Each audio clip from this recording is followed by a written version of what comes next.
So we have about 5 more days until Rise of Skywalker comes out. And as we get closer to that date, the media has really started to ramp up their marketing and the way that they describe fans. So I want to go over a couple of things that have released, particularly about Disney and influencers, who it turns out they're instructing not to give any, hint that they're being paid by Disney.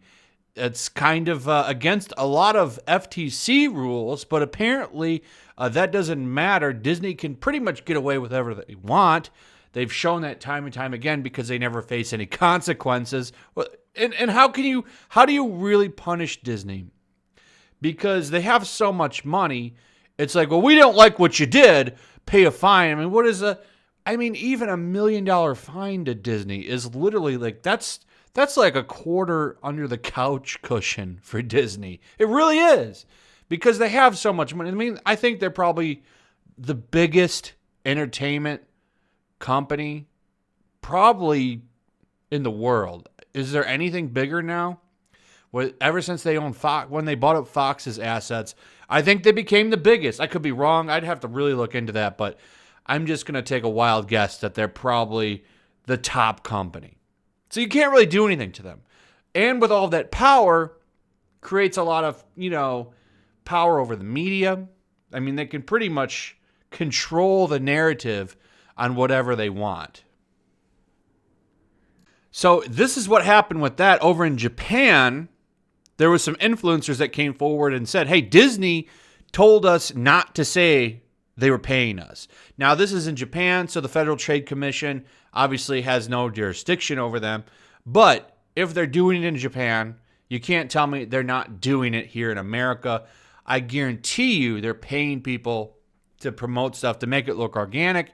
And that really probably doesn't surprise anybody. But it's just nice when people come forward and give confirmation of that. And I really wonder sometimes, you get a lot of these media hit pieces, and I'm going to go over one a little bit. You wonder, does Disney pay them to do that, right? How much?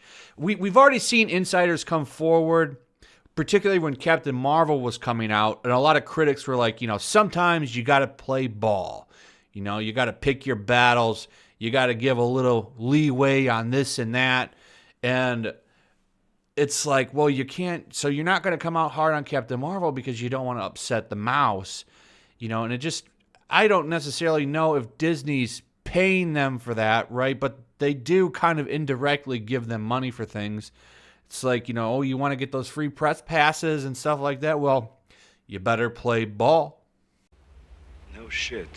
So here's another piece of news. I'm just going to talk about this briefly. This isn't a main thing, but I like to mix in other stories when I do these videos, especially with Star Wars, because so much stuff comes out every single day right now. Literally hundreds of stories. And I try to pick the ones that I think are the most interesting. Like this one right here. Disney mandated Star Wars filmmakers to disguise toy ideas as organic film characters. That really shouldn't surprise you. I think just about every movie like this does this because they want to make money on merchandise. It makes sense, right, if you think about it. Now, this is an easy thing to point out just from the commercials. If you remember, they fly now. The stupid, we have land speeders, but now we're going to go back to speeders with wheels on them. The dumb thing that launched stormtroopers into the air. That was a big marketing push that they were going to go with that they thought would be cute and fans hated. Now, those, I guarantee you're going to see different versions. You're going to see Lego versions of those. You're going to see Black Series figures of those speeder things and the stormtroopers on them. So, that's just an example of this. BB-8 is a good example of something designed specifically to sell merch and toys. That's just the way that these movies go. But I just, like when stuff comes out like this, it's fun to just briefly talk about it. And it just shows that this is still what they're thinking about, is selling the merchandise. The problem is that their merchandise isn't selling. I did a video talking about that where you would go through a Walmart, and I showed the Reddit picture where the toy aisle is just barren and there's nothing there. There's literally only three little rack things of toys, and then it becomes instantly Toy Story. It's like sandwiched between Ninja Turtles and Toy Story, which both had bigger space areas than the Star Wars stuff. And neither of those franchises have a blockbuster movie coming out. It just shows you how far this brand has really fallen. I wanted to highlight this real quick as well because this is kind of a negative piece, and you usually don't see that right now. As of right now, everything is positive because, well, it's the shill media, and they only want to ask softball questions and whatever they can do to prop up the mega corporation because that's just, how they roll. They gotta bend the knee, bob up and down on that mouse wee. That's just how they roll right now. And, well, I just don't expect anything negative. But this article actually asked the question, will the Star Wars universe survive? And the thesis behind this article is that, they're going to move away from Skywalker stuff and that area of the fandom. Can they really pull that off? And I think the obvious answer is no, they can't. They obviously, just like most people in Hollywood, are creatively bankrupt. They really have no new ideas. They have a hard time making anything because they're so weighed down with them hating themselves. They're all these crazy radical left people that live in California area. Nobody has any different ideas. They all are on the same page with everything. And that's honestly why a lot of entertainment sucks now. Is because it's the same rat pack that's getting in there and just doing everything. And that's really a large reason why entertainment sucks so much ass. So when someone asks me, do I think Star Wars can survive without all of the pre-made stuff? Like Mandalorian. And let's be honest, Mandalorian's a great show. But what does it revolve around? Skywalker saga stuff. I mean, it takes place after Return of the Jedi. Now, they apparently, that's what Rian Johnson wanted to do. That was the pitch they loved. Well, my Star Wars will take place in a different galaxy. Oh, really creative there. But the problem is, are you going to be able to fill that galaxy with stuff that Star Wars fans have never seen and still make it feel like Star Wars? That's a pretty difficult question to answer. And I really don't think that the people in Hollywood can really make that work because all of them are lame and they smell bad. So here's the big one, CNN Entertainment. I can't believe anyone would ever put those two words together, but apparently it does exist. The Rise of Skywalker takes flight after the rise of the Star Wars trolls. Oh, what a very crafty title you got there, Brian Lowry.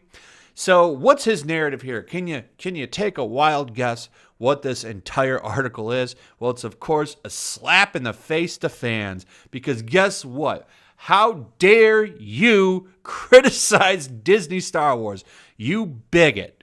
Because that's what fans that don't like Star Wars are, right? They're all Russian bots, which gets brought up in here, like Russian trolls and political provocateurs. Those are the only people that don't like Disney Star Wars, obviously. Oh, and you're also, look at this, an istaphobe, because you don't like women and you don't like them diversifying Star Wars, which literally no one's complaining about. I've been watching videos and critiques on Disney Star Wars for at least ever since Return of the Jedi dropped, because I think that's when this really popped off. And no one ever addresses the real thing, that fans are just upset with crappy movies. No, it's because they don't like the brown guy. Like, come on. No one has put that video up. And guess what? As strict as YouTube is, people that had that opinion wouldn't be on the platform very long anyway. They'd probably make it to about 5 videos before they got booted off the channel, before they got booted off the platform. But Brian's not going to talk about that. No, Brian just wants to label you an istaphobe for having your opinion. That's all they want to do. And that's a point that a lot of people don't talk about, is the fact that anyone that had that opinion would be booted and banned. Their channels would be gone. No one has that opinion. It's always been the same thing. We don't like how Luke Skywalker was treated, and it was just a poorly shot film. Solo was a garbage movie. That movie lost money. Hashtag Solo lost money. And with that point, I want to point out this. Now, what's been going on for the past week now? The Last Jedi has trended again.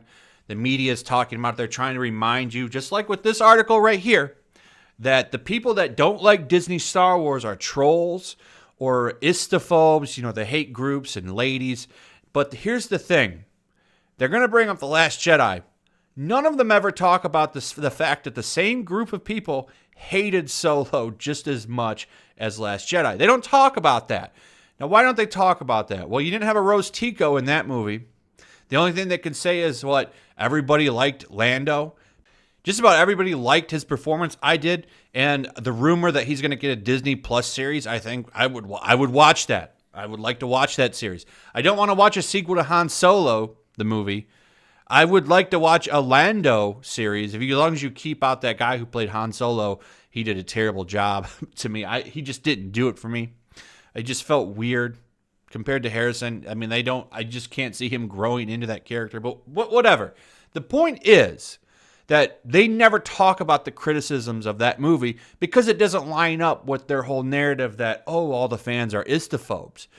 So they ignore that. And they're going to stick to The Last Jedi so that they can call you all bigots, which is the narrative that they want to fit. And this article is just more of that because as we get closer to this movie, people are going to be more vocally critical. And we need to label all of those critics trolls and phobic people.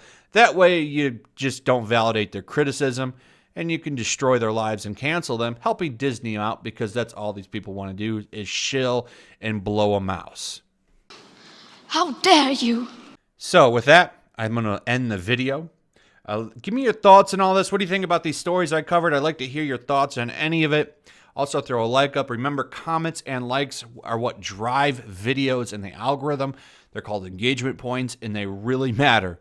They matter a lot. I think they're probably what matters the most when it comes to videos now on YouTube's platform. So please consider that. If you want to do anything to help the channel, engagement points definitely help a lot. Also, sharing the video helps a lot.